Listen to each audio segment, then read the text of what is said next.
The coffee stain on Marcus Webb's uniform told the whole story. It was on his left breast pocket, brown, shaped like a rough crescent moon. It had been there for 2 days. He had not washed it out because there was no time, and then because he stopped caring, and then because it became, in some private way he couldn't explain to himself, a kind of armor. A reminder that he was still a person, and not just a serial number in gray fabric. He was standing in front of Colonel Harris's desk when he noticed the colonel wasn't looking at him. The colonel was looking at a map. It was a large printed map of the Kepler 442b colony zone, a flat stretch of rust-colored land the settlers had named New Carthage, which the Vethkai had named a stepping stone. The colony had 17,000 people. It had a power grid, a water processing plant, a medical center, 3 defensive perimeters, a school that doubled as a field hospital, and a grain storage facility that smelled like wet hay and warm metal. It had a ditch. Webb, said Colonel Harris, still looking at the map. Sir, you know Drainage Channel 7? Marcus did know it. Everyone in the garrison knew about it, the way you know about a bad tooth. Not because you think about it, but because it was always there, slightly wrong, slightly forgotten. Channel 7 was a runoff ditch built 8 years ago to stop floodwater from washing out the eastern perimeter road. It ran 200 meters from the base of the ridge to the edge of the outer colony fence. It was 3 meters deep at its deepest. It had a broken sensor relay, 2 non-functional automated turrets, and a reputation for being full of copper-colored mud that smelled like old coins and something that had been dead a long time. It was not a strategic position. It was barely a position at all. I know it, sir. Good. The colonel tapped the map with 2 fingers. Take it. Marcus waited for the rest of the sentence. There wasn't one. Sir, take it alone? The Vethkai are pushing from the eastern ridge. We have 4 confirmed assault vectors. Channels 7, 8, 9 and the primary colony road. Colonel Harris finally looked up. He had the eyes of a man who had stopped sleeping 2 nights ago and had made quiet, private peace with that fact. We're pulling every available unit to the primary road and perimeters 8 and 9. 7 is a drainage ditch. The enemy will not dedicate significant force to it. He looked back at the map. You will hold it until reinforcements arrive, or until they don't come. Marcus stood very still. The ditch, he said. The ditch. By myself. You'll have a standard supply crate. Field loadout. The colonel said the last part without any particular cruelty, without any hesitation, and that, the complete absence of hesitation, was somehow worse than anything deliberate would have been. He wasn't being dismissed. He was just being deprioritized. Filed under, not the thing that matters. The supply crate was already sitting outside the colonel's office door when Marcus walked out. Someone had put it there before the meeting. Before he had said yes. Before he had even been asked. He stood looking at it for a moment. Then he picked it up. It was not heavy. The sun on Kepler 442b ran slightly too orange. It did this thing to the light that said warm afternoon in summer while the actual temperature made your knuckles ache if you stopped moving. Marcus carried the supply crate down the eastern service road, with his rifle slung across his back, and his boots already collecting the copper mud of the lowland where the drainage fields bled into the ground. He passed Private Chen near the vehicle depot. Chen looked at the crate, looked at the direction Marcus was walking, looked back at the crate. They giving you Channel 7? Chen said. Yup. Alone? Yup. Chen's mouth made a shape that lived exactly halfway between sympathy and a laugh. It didn't fully commit to either. Well, he said, stay low. Marcus kept walking. The ditch opened in front of him like a long scar cut into the red earth. From the ridge above, it probably looked like nothing. A geographical footnote, a drainage groove, a wrinkle in the ground that would appear on a satellite map as a thin line and nothing more. Up close, it was something different. Deep enough that standing at the bottom put the rim level with his shoulder. Wide enough for 2 men walking side by side. Long enough that you could not see from one end to the other without climbing out and looking. The walls were hard-packed clay beneath the copper mud. The bottom was wet, not flooded. The drainage system was still doing something, but wet enough that each step pulled at the sole of his boot with a slow sucking sound, like the ground was reluctant to let him go. He climbed down and walked the full length of it. The 2 broken turrets sat at the northern mouth, the end that faced the ridge.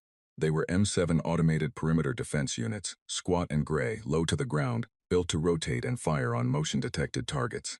One had a cracked casing on the right side, where something had hit it hard. The other had simply stopped working at some point in the last year, and no one had come to find out why. He tried the power switches on both. Nothing from either of them. The sensor relay was a box on a post at the midpoint of the ditch. It had a yellow fault light on its front panel, blinking on and off with a slow rhythm of something that had been broken so long, it had stopped caring about being broken. He opened the supply crate and looked at what he had. 300 rounds of standard 7.62 rifle ammunition, 4 fragmentation grenades, gray-cased standard issue, 1 emergency medical kit, the small kind, the kind that said without saying anything, "We don't expect you to need much," 2 days of field ration packs, a short-range comm unit with a battery at 60%, and at the very bottom, under all of it, because someone had packed it as an afterthought, or a joke, or neither, a thermos of coffee, already cold. Marcus sat on the edge of the crate and drank the cold coffee and looked at his 200 meters of mud-walled ditch and thought. The Vethkai were going to come from the ridge. That was where they always came from, because the ridge gave them height and cover, and the long sight lines their formation tactics needed. They were going to come in their standard column formation. The Vethkai did everything in formation. It was the foundation of their whole military identity. And they were going to reach the northern mouth of Channel 7 and see one human cadet standing in a drainage ditch. And they were going to do whatever the Vethkai equivalent of a laugh was, and then they were going to walk straight through, unless he made that straight line into something else. He finished the coffee. He picked up his rifle. He looked at the ditch, not the way you look at a problem, the way you look at raw material. He spent the first hour taking the M7 turrets apart, not to fix them. He had enough field training to understand that the cracked casing on the first unit had sheared through the targeting processor. That was dead. That was gone. No amount of wanting would change it. The second had a fried power cell, which was also a dead end with no tools and no replacement units. But the motion detection sensors in both of them were separate from the main system. They ran on their own small internal battery, and they communicated on a short-range electromagnetic ping. They still worked. He used his field tool, the small flat-handled multi-use tool every cadet carried mostly for opening sealed ration packs, to pull the sensor cylinders free from both turrets. Each one was about the length of his hand, gray and cylindrical, with a range of 15 meters in a forward cone. When they detected movement, they sent a pulse. He had 2 sensors and nothing for them to trigger. He thought about that for a while. He thought about the 4 grenades sitting in the crate. He didn't decide anything yet. He just kept the problem running in the background and kept moving. The northern approach, where the Vethkai would enter, had a natural choke point about 60 meters in. The ditch walls came closest there, narrowing to roughly 2 meters of width before opening up again toward the southern exit near the colony fence.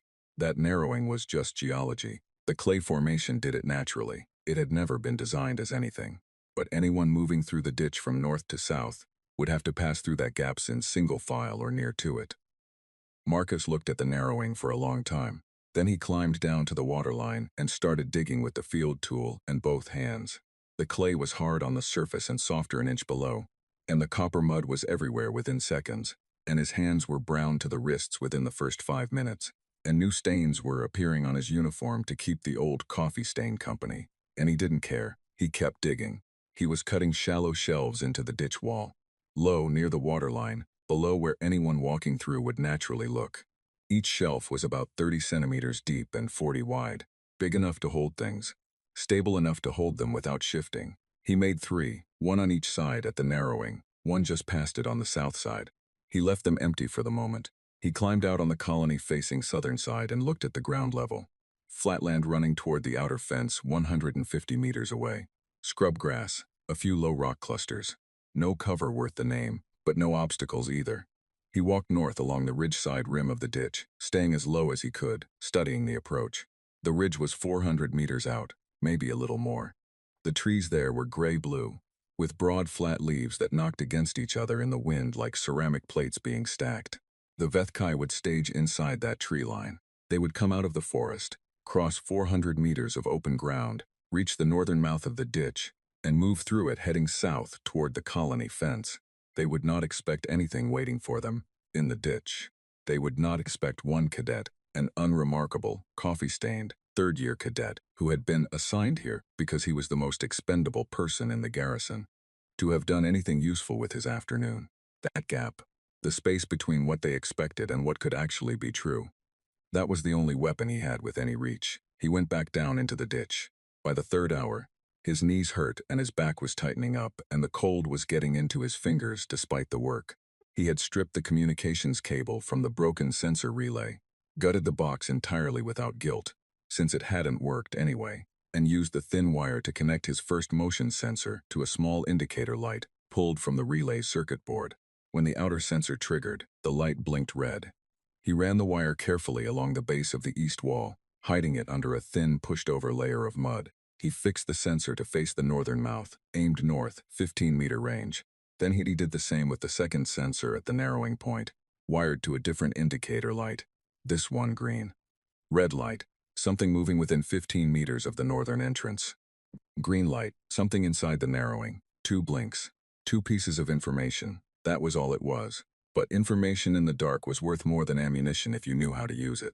He pressed both lights into the clay wall on the south side, near his fallback position, the farthest point from the northern entrance, where the shelves he dug were arranged around him like a crude workstation. Rifle magazines in order of reach, grenades, medical kit, the empty thermos. He ate 1 ration pack at the 4-hour mark. It tasted like salted cardboard. He ate every crumb. He looked at the 4 grenades for a long time. The shelves he had carved near the choke point, he had an idea about those. But the grenades needed the right moment and the right positioning, and committing them too early was the same as wasting them. He forced himself to wait. Not because he felt calm about waiting, because it was the smartest thing his 2 hands could do right now. The sun finished dropping behind the ridge. The sky went purple, then a deep bruised gray, then the specific kind of dark that came from a moonless night on this planet. Not total blackness, but something thin and cold, starlight from the wrong angles, light that illuminated nothing clearly. Marcus cracked a glow patch from the medical kit. Just barely. Just enough to give the faintest orange bleed without throwing visible light beyond the ditch walls. Enough to see his 2 indicator lights. He pressed his back against the clay. Both lights were dark. He sat and did not move and did not think about anything except the 2 lights and what would happen when they changed. Sometime after full dark, he had stopped tracking exact time because time tracking made the waiting worse. He heard it, not from inside the ditch, from above it, from the direction of the ridge. Sound traveled strangely in Kepler 442b's atmosphere, stretched slightly, like a voice coming through a wall from the next room. What he was hearing was the Vethkai moving into staging positions, the low harmonic hum of their field communication units, the faint repeated clicking of their armor plates adjusting and locking as they moved. They sounded like machinery that had learned to breathe. They were not trying to be quiet about it. There was no reason for them to be. This was a drainage ditch. 1 human cadet, a footnote in their assault plan. The kind of position you cleared between the real objectives, almost as an afterthought, the way you close a door behind you when leaving a room. The red light blinked. Marcus put the thermos down against the clay wall. Carefully, no sound. He lifted his rifle with both hands and settled into the firing position he had decided on 4 hours ago. Back low against the southern wall. Angle covering the northern approach. The choke point between him and whatever was coming. The red light blinked again and again. Steady now. Whatever was out there had passed the 15-meter mark and kept moving. Marcus took 1 breath, held the second one. The Vethkai were in his ditch. There were 3 of them. Scout unit. Marcus could tell by the spacing of the sounds. The soft displacement of mud, 3 distinct rhythms, staggered as they moved. Vethkai scouts moved in a triangle pattern, the lead unit 2 steps ahead, the other 2 flanking slightly behind and wide. He had read about it in the tactical manual. The manual had made it sound almost elegant. In the dark of a narrow ditch, 3 meters below ground level, with copper mud sucking at every step, it sounded like nothing elegant at all. He did not fire, he let them come. The green light blinked. They were in the choke point. Still Marcus didn't move. He kept his back flat against the south wall, his rifle ready but aimed at nothing yet. And he breathed shallow and slow and watched the darkness of the ditch resolve slowly into shapes as his eyes found the faint edge of starlight above the rim. The first shape came through the narrowing upright and unhurried. Taller than a man by half a head, broader through the chest, wearing Vethkai field armor that caught no light because it had been designed to catch no light. Behind it, the second shape. Behind that, the third. They stopped.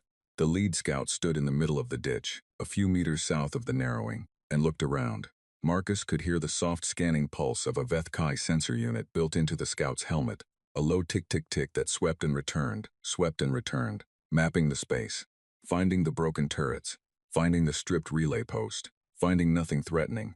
One of them made a sound, low, almost subsonic, the particular Vethkai tonal frequency that military linguists had spent years categorizing. Marcus had heard recordings of it in his second-year field communications course. The instructor had translated the frequency band as indicating something between dismissal and of expected condition in human language, as we thought. Nothing here. The lead scout began moving south again. Marcus let them reach the southern exit. Let them climb up and out of the ditch onto the flat ground between the channel and the colony fence. He heard them moving. 3 sets of footsteps on harder ground, heading toward the fence for a close-range assessment. He pressed himself flatter against the wall and didn't breathe loud. They did their sweep. 5 minutes, maybe 6. Then they came back, dropping back down into the ditch's southern end, moving north toward the ridge to report. 3 shapes passing him in the near dark, 2 meters away, so close he could hear the micro-adjustments of their armor servos. They passed him. They reached the choke point. They went through it. The red light blinked, then dark, then dark. They were past the outer sensor, back in the open approach, heading home to tell the main force that Channel 7 was clear. Marcus released the breath he had been holding for the last 90 seconds. He looked at his 2 lights sitting in the clay. He looked at the choke point. He looked at the 3 shelf notches he had carved near it. He had maybe 2 hours before the main force came. He started working.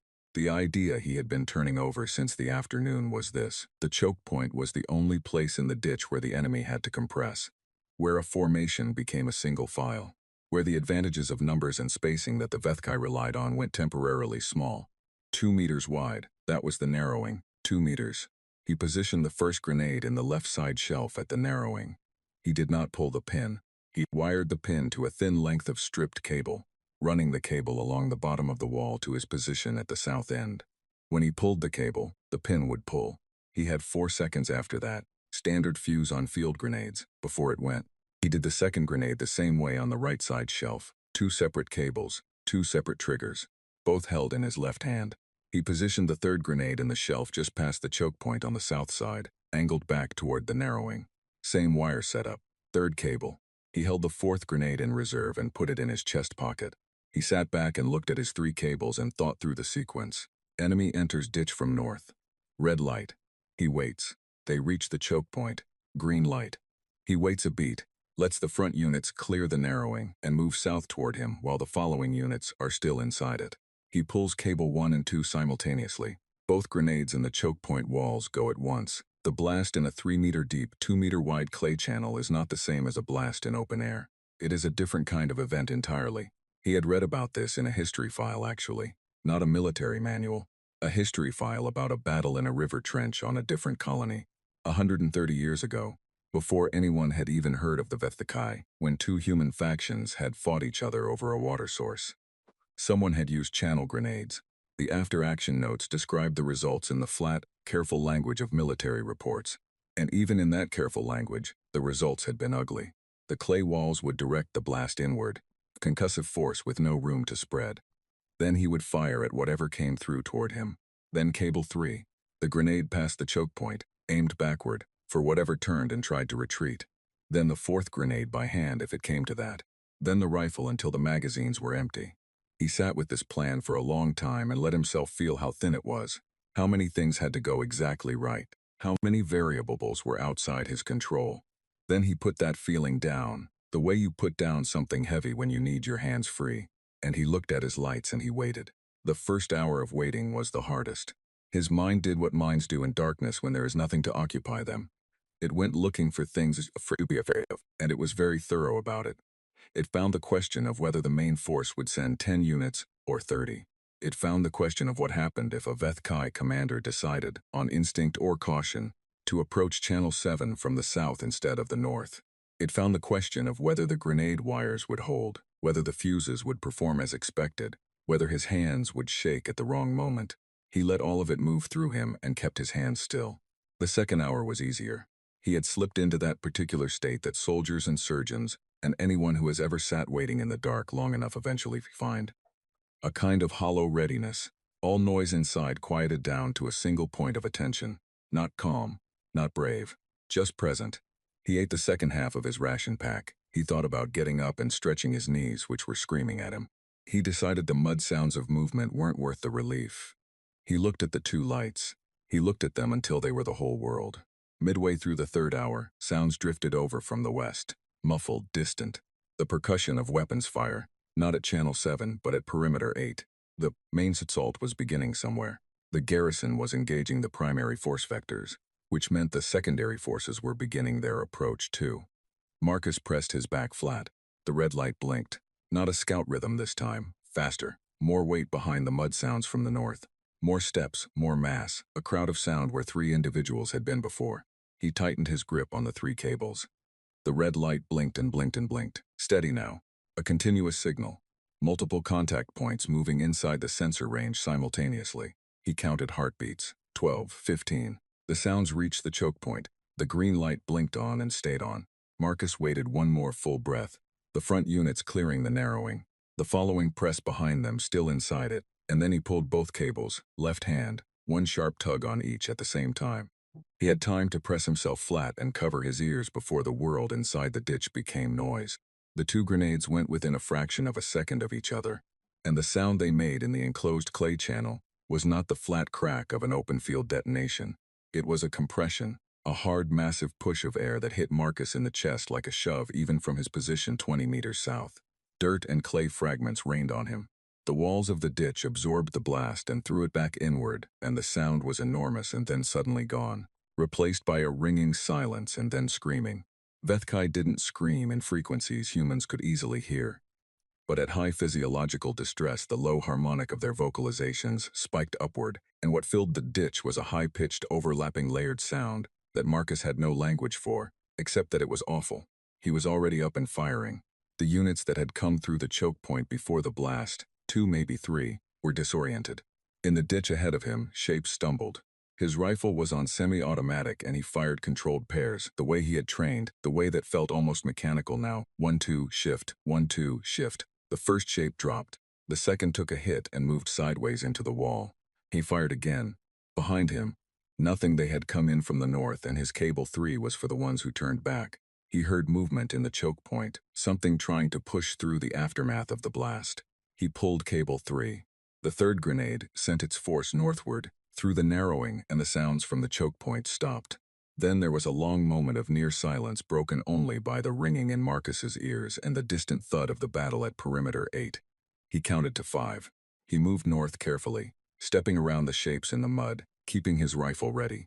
The 2 units he had dropped in the south end of the ditch were down and not moving. At the choke point, the blast damage was significant.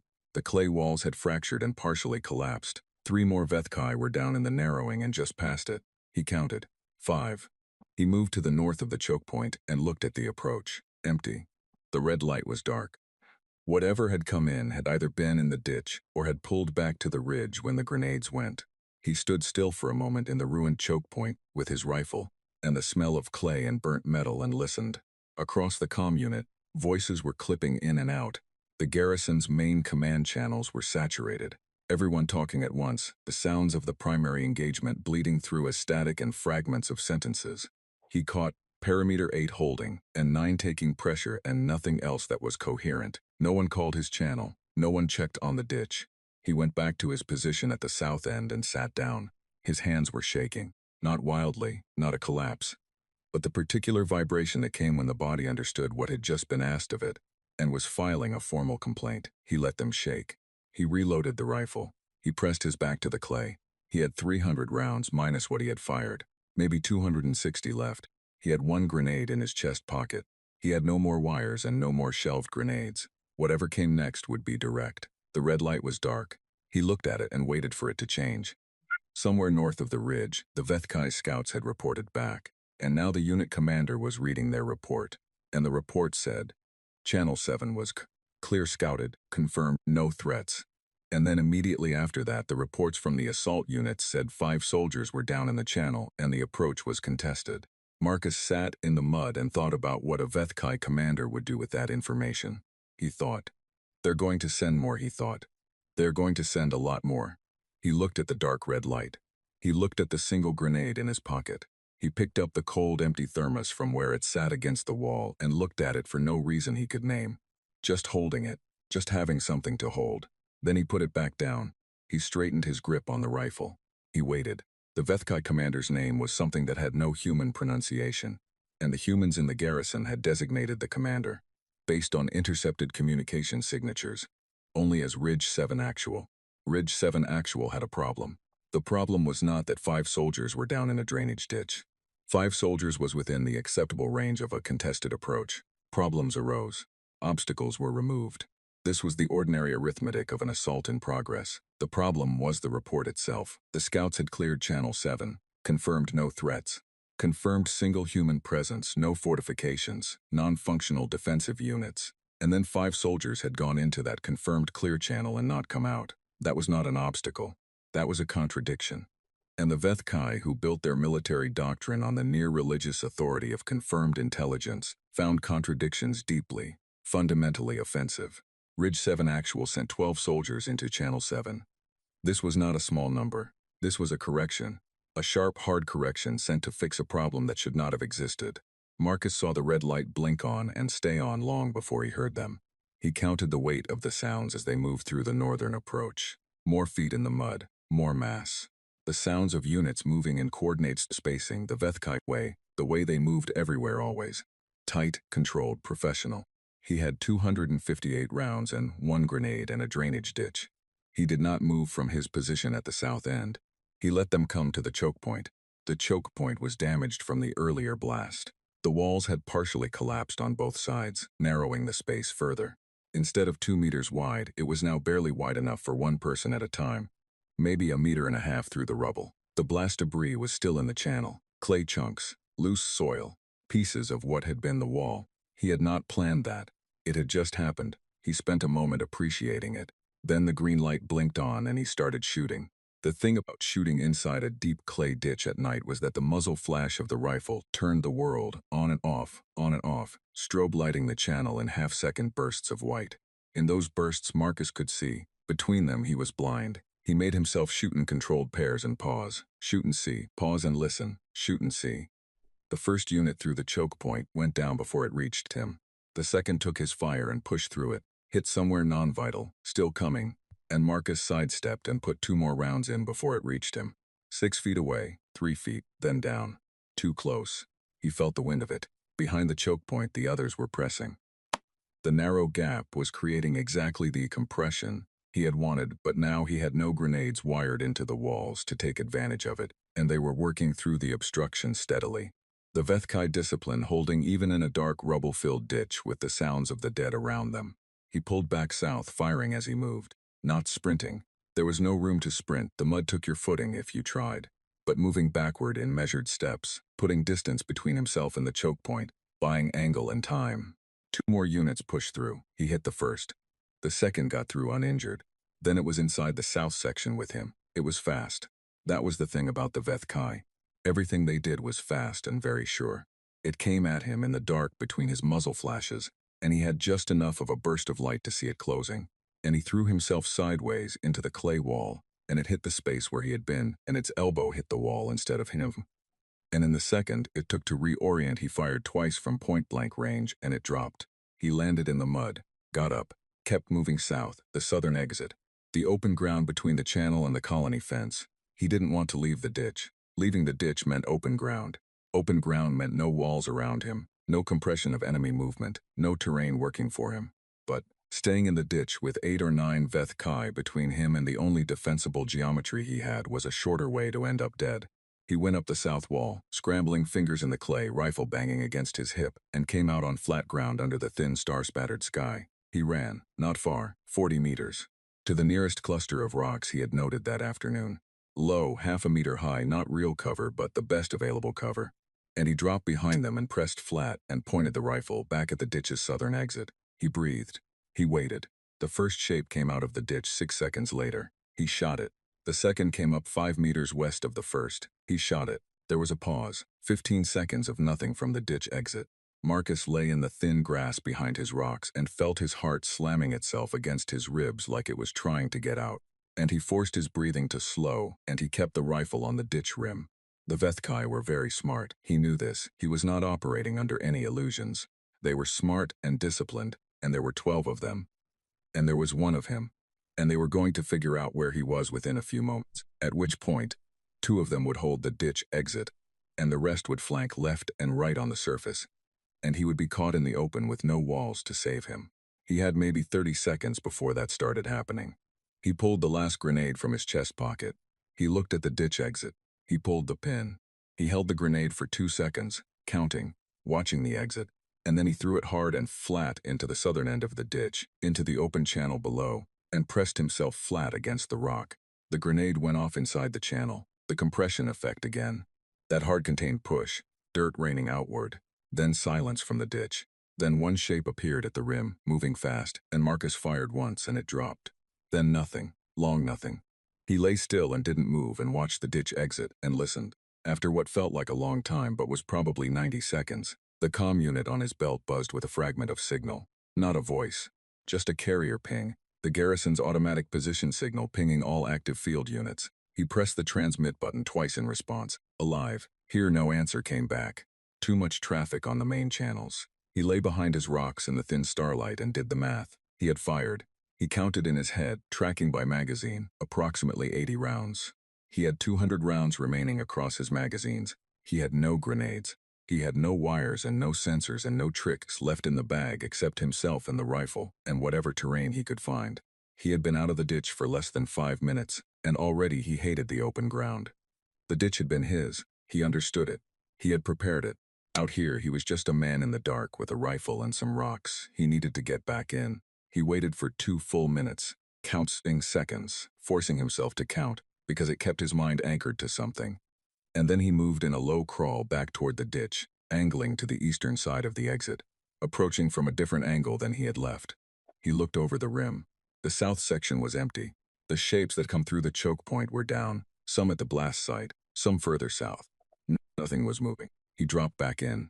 His boots hit the mud, and he moved north immediately, carefully, clearing each section before moving to the next. At the choke point, more shapes down in the rubble. He counted.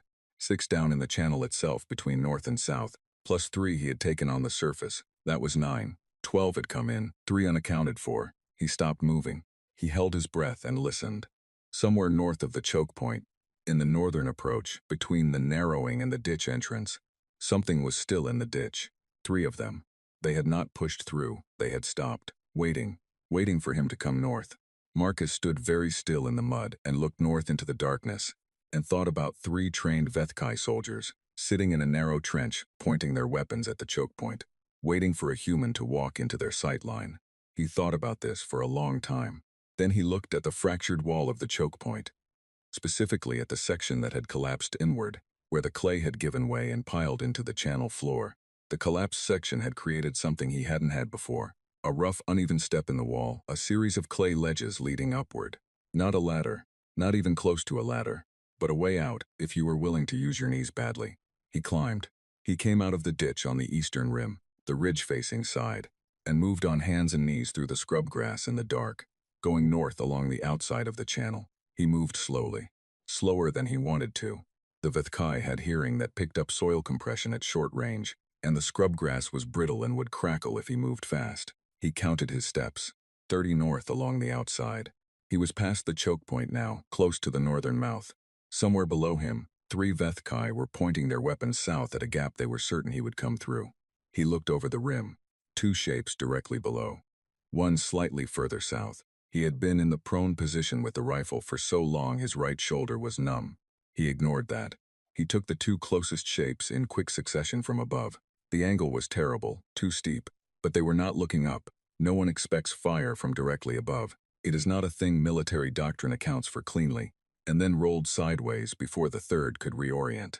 The third one came out of the ditch fast, smarter than the others. It came up on the north side of the rim and it moved. Marcus was already on his feet. They were 5 meters apart on the open ground north of the channel, with the ridge behind the Vethkai and the colony behind Marcus, and both of them in the thin starlight with weapons raised. This was the kind of moment that combat training covered in exactly 0 realistic detail. Marcus fired first. The Vethkai fired at the same time. The Vethkai shot went wide left, possibly because Marcus's shot had not missed, and the enemy unit's aim had shifted in that half-second of body reaction. Marcus stood in the dark and looked at the shape on the ground in front of him and listened. Quiet from the ditch, quiet from the ridge. Distant sounds of the main battle from the west, still going, still ongoing, still far away. He looked at his hands. The shaking was worse now. He pressed them against his thighs until it passed. He went back into the ditch. He sat at the south end, back against the clay, and he counted his remaining ammunition. 160 rounds, no grenades. He looked at his 2 indicator lights. The wires had been damaged in the blast. The green light at the choke point was dark and not responding, but the red outer sensor was still live, still blinking softly with its tiny heartbeat pulse. He was still here. He was still in the ditch. He set his jaw and looked at the dark red light and waited for whatever was coming next. He didn't have to wait long. 40 minutes after the second engagement, the comm unit buzzed. This time a voice broke through, clipped, static-wrapped, but recognizable as human. All field units, primary road holding. Perimeter 8 holding. 9 has breach point containing report status. Marcus pressed transmit channel 7, 1 soldier. Holding. A pause. The channel crackled. Say again 7. Holding, Marcus said. Channel 7 is holding. Another pause, longer this time, as if the person on the other end of the comm was doing their own math. 1 soldier. Channel 7. Holding. Copy. 7. Reinforcement is not repeat, not available at this time. Hold as long as possible. Marcus looked at 160 rounds of ammunition. He looked at his empty thermos. He looked at the red light. Copy, he said. He set the comm down. He thought about the word possible. It was 3 in the morning by the internal clock on his comm unit when the red light blinked on again. Not fast this time. Not the frantic pulse of a large force. A slow, measured rhythm. Spaced. Deliberate. Scouts again, clearing the approach before the main force. Making sure this time, Marcus closed his eyes for exactly 3 seconds. Then he opened them and started thinking. He had no grenades. He had 160 rounds and 2 walls of clay and 200 meters of trench and a broken thermos and whatever was in his head. The Vethkai were about to send everything they had at Channel 7. Not because it mattered strategically, because now it was personal. He looked at the red light. He thought, good, he thought. Let them come thinking this is a mop-up. He picked up the rifle. He began to move. The scouts found nothing. That was the point. Marcus was not in the south end when they swept through. He was not in the choke point. He was not behind the rock cluster on the surface where he had sheltered earlier. When the 3 scouts moved through Channel 7 from north to south and climbed out the far end to sweep the open ground toward the fence, they found an empty ditch, disturbed mud, blast debris, and the bodies of the soldiers from the previous 2 engagements. They did not find Marcus. He was above them. He had spent the 40 minutes between the second engagement and the arrival of the scouts doing something that seemed borderline insane but was. When he ran through the available options, the least insane thing left. He had climbed out of the ditch on the ridgeside rim and crawled north through the scrub grass to a position just beside the northern mouth, the entrance, the point where the Vethkai were coming in from. He had found a low depression in the ground, a natural fold in the earth at the very lip of the channel, and he had pressed himself into it face down, and he had covered himself in copper mud, pulling handfuls of it from the ditch rim and pressing it onto his arms and the back of his neck and his hair. He smelled terrible. He lay completely still. The scouts had come down the slope from the ridge and entered the ditch 2 meters from his head. He had heard their breathing, that low, almost subsonic in-out of Vethkai respiration, so different from human breathing that it took new soldiers a long time to identify it as breathing at all. He had heard the soft clicking of their armor. One of them had stepped within arm's reach of where he was lying. None of them looked at a muddy depression by the ditch entrance that smelled like copper and death. They went south. They confirmed the ditch was empty. They climbed out and swept the open ground and found nothing. They went back north. They passed Marcus again. He watched them go through the thin gap between his folded arms, his face 2 inches from the ground. He gave them 5 minutes to reach the tree line. Then he climbed back into the ditch and moved to a new position. He chose the midpoint, just north of the choke point, the section of ditch between the narrowing and the northern mouth. This was not the section he had prepared. This had none of his carefully dug shelves or wired sensors. But the choke point was now behind him, and anything coming through from the north would have to pass his position first. The approach was on his terms now, and his terms were close range, no warning, full surprise for as many seconds as he could make that last. He cut fresh footholds into the east wall, shallow cuts, just deep enough for his boots. He could get up and out of the ditch in 4 seconds from this position. He tested it twice, slowly, making sure his footing was solid. He checked his ammunition again, obsessively. 160 rounds, 1 full magazine in the rifle, 4 in his vest. He looked north at the ditch entrance framed by the star-spattered sky above the rim. At 3:47 in the morning, the Vethkai came in force. There were 20 of them, maybe more. He could hear the mass of their approach, before he saw the first shapes at the entrance. The collective weight of 20 armored soldiers moving through the clay ditch was a thing you felt in the ground before you heard it with your ears.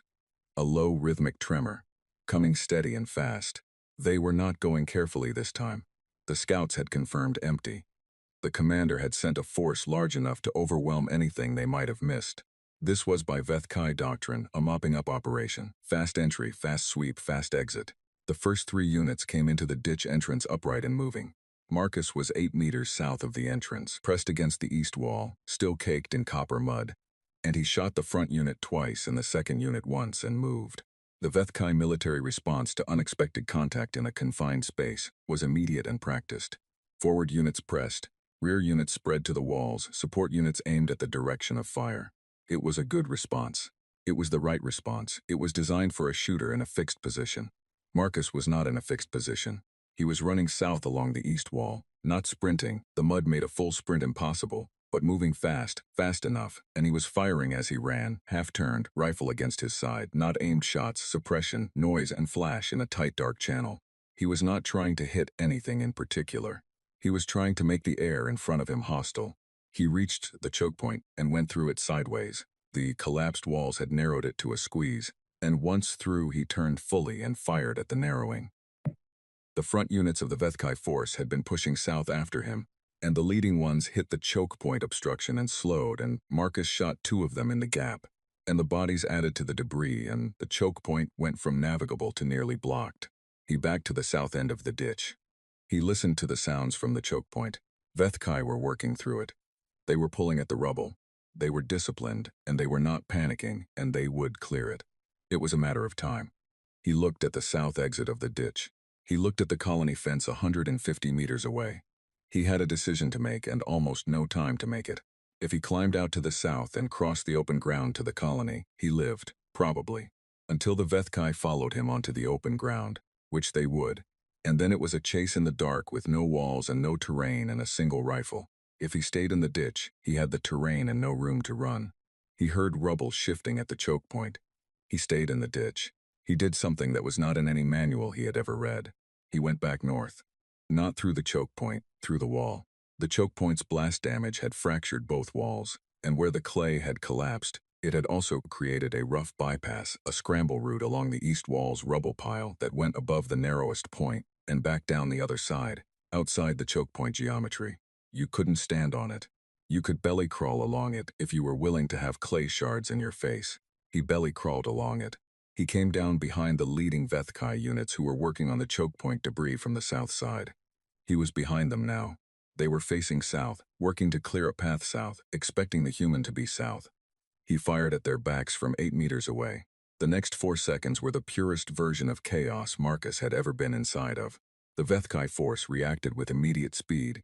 They turned, they spread, they brought weapons up, but they were turning from a direction they had just come from, in a ditch, in the dark, with the rubble of the choke point on one side, and an enemy who was now south of them and north of them simultaneously in their immediate tactical understanding. That half-second of reorientation was expensive. Marcus fired everything in his current magazine, changed, fired the next one, moved again, not north this time, east, up the footholds he had cut into the wall earlier, coming out on the surface on the ridge side in one fast scramble, dropping flat immediately. He lay above the ditch in the thin starlight with the sound of the fight inside the channel below him. Vethkai were moving in the ditch. He could hear them, the clicking armor, the near subsonic communication tones, the deliberate controlled movement of a force that had been surprised and was reorganizing. They were very good. They would have a new plan in moments. He put his rifle over the rim and fired south along the ditch from above. Like the unit he had flanked this way earlier, the ones inside the ditch were not looking up. The angle was terrible for accuracy. He wasn't trying for accuracy. He was trying to make every direction inside the channel feel dangerous. He moved west along the surface rim, 10 meters, and fired down again from a new angle. Moved east, 15 meters, and fired down again. He was one person. He was making himself feel like many people. He ran out of his third magazine. He changed it, fingers clumsy now with cold and fatigue, dropping the empty magazine in the mud. He pressed himself flat and breathed. His left arm was hurting in a dull way that he identified as a hit. At some point in the chaos inside the ditch, something had connected. Not a full round, a fragment maybe, or a glancing edge. His sleeve was wet. He pulled the sleeve back in the dark and felt the wound by touch. A gash, not a puncture. bleeding steadily but not in the way that meant anything urgent yet. He reached into his vest pocket, found the medical kit by feel, pulled compression bandage free, and wrapped his arm one-handed by pressing one end under his knee and pulling with his teeth. It was an ugly dressing. It held. He lay on the surface above the ditch and listened to the sounds from inside it. Fewer sounds now. Movement, but less of it. Communication tones, but quieter. He looked at his comm unit, 4:22 in the morning. Dawn on Kepler 42b came around 5:30. Approximately, he had one full magazine, two partial ones, approximately 80 rounds total. He lay above the ditch with 80 rounds and a bandaged arm and thought about the next hour. The Vethkai inside the ditch would wait him out if they thought he was pinned. They were logical about resource expenditure. They would secure the channel, establish a position, and wait for daylight when they could see him clearly. He could not let them secure the channel. He had to keep making the channel feel contested, moving, unpredictable, loud. The problem was that moving and making noise and firing used ammunition, and he had 80 rounds and no way to get more. He thought about the two broken M7 turrets at the northern mouth. He thought about them very carefully. The casings were cracked and the processors and power cells were gone, stripped when he'd pulled the sensors. But the chassis were still there. Big gray angular boxes mounted on stubby rotation arms. In daylight obviously broken. In starlight at a distance, shapes, angular metal shapes at the ditch entrance. He had an idea that was somewhere past desperate and into its own separate territory. He moved north along the surface, belly crawl, slow and silent, toward the northern mouth of the ditch. The M7 chassis weighed about 20 kilograms each.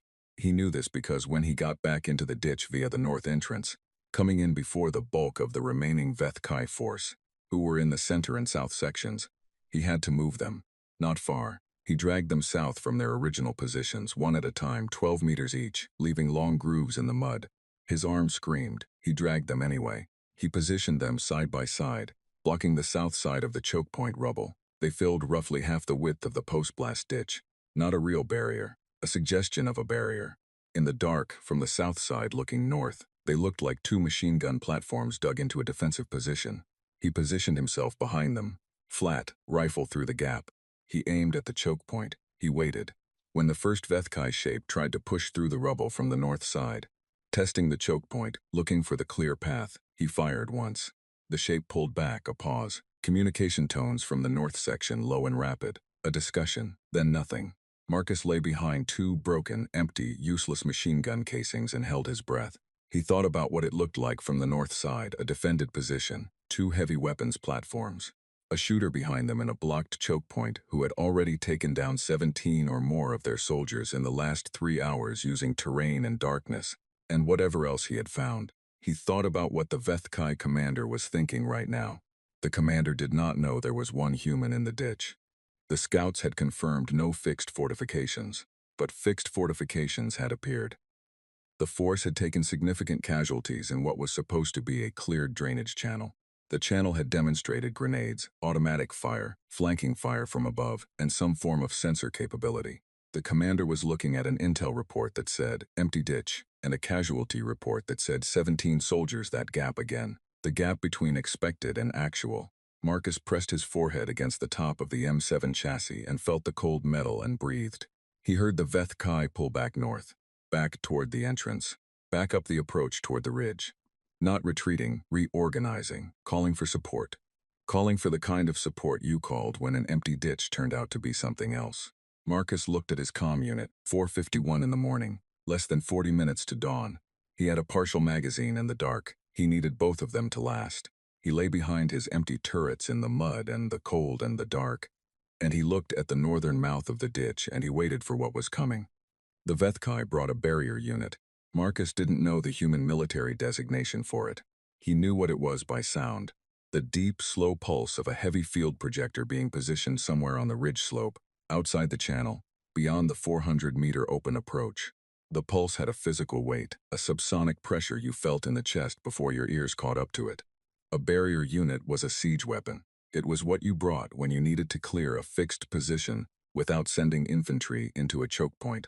It projected a wide-angle electromagnetic pulse that disrupted all small electronics, shattered sensor equipment, and knocked out comm units inside its effective radius. It did not kill by itself. It blinded. And then you sent infantry into the blind. Marcus felt his comm unit die. The screen went black. The carrier signal vanished. No more garrison voices, no more carrier pings. Just silence from the small rectangle on his belt.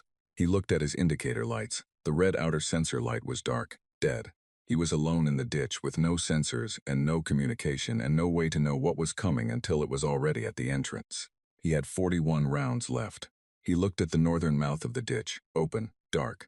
Just the rough rectangle of the entrance with the star-spattered sky above the rim, and the long slope of the approach vanishing into darkness beyond it. He thought about what 41 rounds meant against whatever the Vethkai were about to send. He thought about it very clearly and honestly, the way you think about a thing when there is no point in being soft about it. Then he stopped thinking about it, because it wasn't a useful thing to spend his last minutes doing.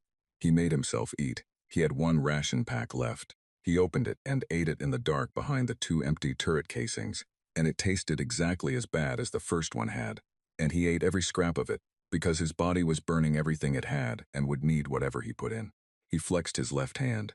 The bandaged arm was stiff and the gash had stopped bleeding, but the whole limb felt wrong, thick and slow. He could still grip. He tested the grip on the rifle 3 times. Still functional. He looked at the entrance, he thought. 41 rounds, 1 ditch, 1 hour to dawn, he thought.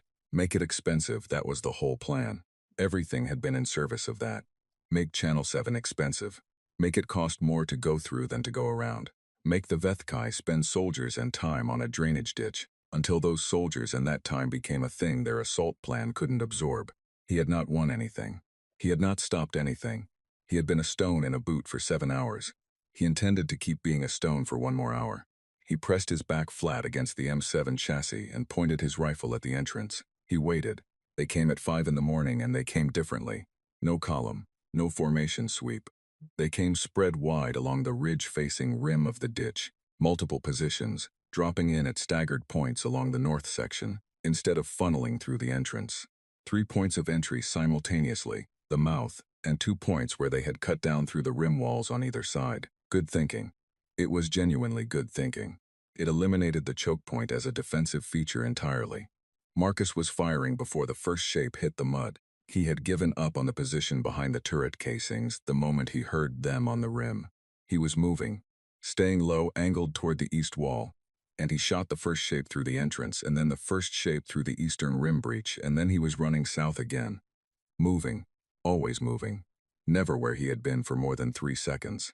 He had 31 rounds by the time he reached the south end. He climbed out. Open ground. Colony fence 150 meters ahead. Thin star-fading sky. The sky was changing. He noticed this through everything else. The absolute black was softening toward the deep blue of coming dawn at the highest point of the sky. A thin line of something not quite dark at the eastern horizon. He turned and fired back into the ditch entrance as the shapes came up out of it. 3 rounds, 2 hits, 1 miss, 28 rounds. He moved toward the rocks and fired from there. A Vethkai round hit the rock cluster and sent a chip of stone into his right cheek, a sharp, bright pain, and he dropped below the rock and put his hand to his face and looked at his fingers. Blood. Not bad. He wiped it on his uniform. The coffee stain had a lot of company now, and came up firing again. Shapes were spreading from the ditch exit, moving onto the open ground, fanning out, flanking left and right. The basic geometry of a clearing operation on open terrain against one target. He had no walls. He had no tricks left. He had 24 rounds and 100 meters of open ground between him and the colony fence. He ran. He ran and fired backward and ran and fired, and the rounds were going very fast now, each one a subtraction from a small total, and the Vethkai were coming onto the open ground behind him and firing, and the rounds going past him made sounds he had heard in training recordings but never expected to hear at this volume in this proximity. He reached the colony fence. He threw himself flat against the base of it. He had 11 rounds. He looked back at the shapes on the open ground. 7, 8, moving toward him in a spread fan. He fired carefully. No more suppression, no more noise and flash. Aimed shots, the kind his training had been building toward since his first year. The kind he had been lazy about in training because training felt distant and optional. He hit 4. He had 3 rounds. He looked at 3 rounds. He looked at 4 Vethkai on the open ground 50 meters away. He thought, stone in the boot. 1 more minute he fired the remaining 3 rounds one at a time, taking 3 of the 4. And then the rifle was empty and he had the empty rifle, and nothing else, and 1 Vethkai at 30 meters crossing toward him. He stood up. He put his back against the fence. He held the rifle by the barrel like a club. He was not thinking anymore. He was past thinking. He had used everything his mind had and everything his body had, and he was standing at the colony fence at 5:14 in the morning with an empty rifle and a coffee-stained uniform and copper mud in his hair. And the last Vethkai soldier came toward him in the thin pre-dawn light, and Marcus Webb held his ground. He held his ground. The sound came from above and behind him, through the colony fence. From the colony side, a high sharp crack and then a series of them. And the last Vethkai soldier stopped moving. Then it went down. Marcus stood at the fence and stared at it. Behind the fence on the colony side, boots on hard ground, running. Then a section of the fence burst open. An emergency gate, the kind built into the perimeter for exactly this kind of breach scenario. And 3 garrison soldiers came through at a run with weapons up. Behind them, Private Chen. Chen took one look at Marcus. The mud, the blood on his face, the bandaged arm, the empty rifle held like a bat, and did the same thing he had done that morning at the vehicle depot. His face made that shape that lived between a laugh and something else entirely. Except this time it didn't land on a laugh. "You held it," Chen said. Not a question. Marcus looked back at Channel 7. The sky to the east was going orange, the specific 2-orange dawn of Kepler 442b, the one that lied about being warm. It was coming up over the ridge, and it was hitting the copper mud of the open ground, and the drainage ditch entrance was visible in the early light, and the 200 meters of channel behind it, and all the things that had happened in it through the night. "I held it," Marcus said. His voice came out strange, flat, used up. Chen looked at the ditch, looked at the open ground, looked at the shapes on the grass between the ditch and the fence. He was counting. His face changed as he counted. "How many came in?" he said. Marcus had been counting all night, tracking by engagement, running a loose total in his head. Scouts first, 3. Then 12, then 20, or close to it, then the barrier unit, then the final push. He thought about it. 35, maybe 40. Chen looked at him alone. Chen said. The ditch helped. Chen opened his mouth. He closed it. He looked at the ditch and looked at Marcus, and then he put his hand on Marcus's shoulder very briefly. Just a quick grip and let go. Colonel Harris arrived 2 hours later, after the primary road and perimeters 8 and 9 were confirmed clear. The main Vethkai assault had broken at 5:40 in the morning. The primary force pulled back when the flanking vectors failed to penetrate, when the assault plan's timeline collapsed, when the numerical math stopped working. Channel 7's final casualty report, compiled from the field sweep that took most of the morning, came to 31 confirmed Vethkai soldiers in or around the drainage channel. 1 human soldier. 2 injuries, both non-critical, no deaths. Colonel Harris stood at the northern mouth of Channel 7 and looked at it for a long time without speaking. He looked at the blast damage in the choke point. He looked at the wire rigs stripped from the sensor relay. He looked at the repositioned EMMA-7 casings. He walked the full 200 meters of the channel and looked at every position, every improvised piece of it. Then he walked out the south end and looked at the open ground and the fence. He looked at Marcus, who was sitting on the ground with his back against the fence and a new bandage on his arm, drinking coffee. Actual hot coffee. Someone had brought it from the colony, and he was holding the cup in both hands like it was the most important object in existence. "Webb," said the colonel. Marcus looked up. "They told me the ditch was empty," Marcus said. "Thought I should do something about that." Harris looked at him for a long moment. "The relay," Harris said. "You stripped it for wire. It was broken anyway. The turret sensors, also not being used. You wired grenades to the choke point walls. 4 grenades. It seemed inefficient to save them for later." Harris was quiet. He was looking at Marcus with an expression that was not quite the one it had been in his office the night before, the one that had filed Marcus under not the thing that matters. This was a different expression, the kind that came when the math changed. "Where are you from, Webb?" Harris said. "Iowa, sir." Harris nodded slowly. He looked at the ditch one more time. "Iowa," he said, like he was filing it away somewhere useful. The Vethkai after-action assessment of the assault on New Carthage was intercepted and translated 8 days later by Garrison Intelligence. Most of it was the expected analysis, breakdowns of the primary road assault, the failures at perimeters 8 and 9, the overall command failures in force allocation. One section of it was not expected. It was the subsection on Channel 7. On Drainage Channel 7, classified in the Vethkai's own pre-assault intelligence as a non-strategic approach, confirmed empty by scouts, assigned as a secondary sweep. The Vethkai after-action document used a phrase that the military linguist assigned to translation read 3 times before she committed it to the official report, because she wanted to be sure she had the tonal register right. The Vethkai word cluster, in its full military doctrinal context, translated approximately as fortified hell position, confirmed human occupation, do not reapproach without heavy support hell position, for a drainage ditch, for one human being and whatever he had found in his pockets. The translation was passed up the chain with a note attached, in the military linguist's own handwriting, that said simply, See Channel 7 Engagement Report, 1 soldier, 3rd year cadet. Coffee stain on uniform, the note found its way to Harris's desk. Harris read it. He picked up his pen and wrote at the bottom, Promote. Marcus Webb heard about the Vethkai report on the same day his promotion paperwork was submitted. He was in the garrison's medical unit, getting his arm properly stitched by a doctor, who kept making noises of professional disapproval at the compression bandage he had applied one-handed in the dark. Someone told him what the Vethkai had called the ditch. He sat with that for a moment. Hell position. He thought about the 200 meters of copper mud, the broken turrets and the stripped relay and the wire rigs and the carved shelves. The empty thermos at the south end, still sitting where he had left it. The blast debris in the choke point. The long night of a red light blinking and the rifle getting lighter, and the sky getting slowly, finally orange. He thought about a drainage ditch that nobody had thought worth defending. He thought. It was worth defending, he thought. Everything is worth defending, if you decide it is. The doctor finished the stitching and told him to keep it clean, which seemed like a mild request given the circumstances. Marcus thanked her. He stood up. He put his uniform jacket back on over the bandaged arm and fastened it up. The coffee stain was still there. He looked at it. He left it. He walked out into the 2-orange morning light of Kepler 442b and went to find more coffee, because some things were constant and some things kept you upright, and sometimes both things were the same thing. And he had a promotion briefing in an hour, and he intended to be awake for it. Behind him, 200 meters of drainage channel sat quiet in the early light. The enemy had called it hell. He had called it a ditch. He had been right first.